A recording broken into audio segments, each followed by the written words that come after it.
Hey, here is another MP5 style gel ball blaster. I've shown some of these, but not for a while. So here we have a new version of it. The link is in the description. So this is from Amazon as well. And we're going to talk a little bit about this one.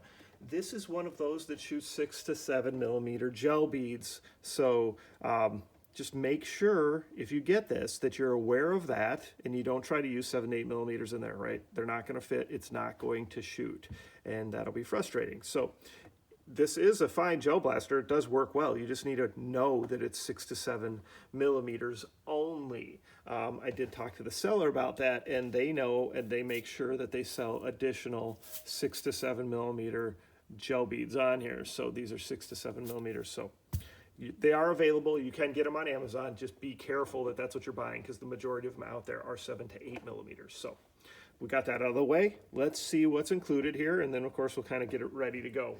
So they give you some safety glasses here and a little fancier plastic than we've seen with other ones. So of course wear some sort of eye protection, guys. Don't be silly. You don't want to get hit in the eye with one of these, even if it's you know, one of the less strong ones. It's still going to hurt. It's still not good for you. So back to a grenade or pineapple style hopper, right? So everyone's familiar with that most likely. If you're not, this is where your gel balls are going to be stored. So after you soak them, you'll load this up. This mounts to the top of the blaster, which I'll show here in a few seconds. And then gravity just feeds them into the barrel.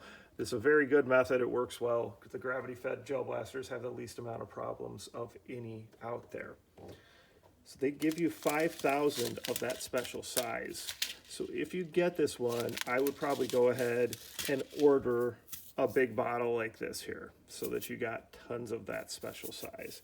And if you have multiple blasters, keep those separate because they're not going to perform well in your other blasters that are 7, 8 millimeters either. So move that over. I'm gonna have to soak those special because I don't have any of those like ready to go and laying around.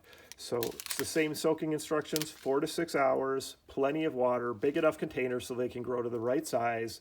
Then once they're grown, drain off that water, fill up your hopper, get ready to go. Never store gel balls in the hopper while it's attached to the blaster. If you take it off and close it up like this, that's all good. They should last you for a little bit. So yeah, there's no difference with these. They can't grow bigger than that 6 to 7, so don't worry about that. It'll turn out just fine as long as you give them the right amount of time and water and space. So we got your battery here, got your charger, same type of situation as all the others. USB charger, just plug this into any AC adapter that's 1 amp or greater. It's a 4-pin connection. Just gonna clip that in, charge it up. And this is just a single plug battery, so that's the same plug that we're going to use on the blaster end. So let's finish that up here. Your battery door, and this actually has kind of like a locking system, so you're going to push that forward and then flip it open. Harness is in here. We can only plug this in one direction. Plug that in, and then we get into the fun of fitting your battery into your battery compartment, which there's room in this one, but again, you do have to kind of figure out the best way to put it in. Close that, and then you push that forward. That locks it in place. So there's your power button back here. I've seen people ask questions because they can't get theirs to shoot. They didn't realize there's a power button here. Just gonna push it. All right, and then we'll turn it back off. So don't forget about that. And obviously that kind of functions as a safety too. This is your bracket for attaching your hopper to your gel blaster. You can see there's an arrow on it, and there's a little button too. And push that button, line it up, and then we're just going to slide it forward. And there, you can see it's lined up, it's in place, it's ready to go. Once you have your gel balls ready, load that up, unscrew this. You're just going to screw it on the top. Of course, if it's full of gel balls, you're going to kind of hold it upside down while you do that.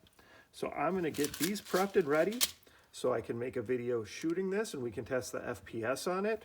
So then I'll attach that to the end of this one.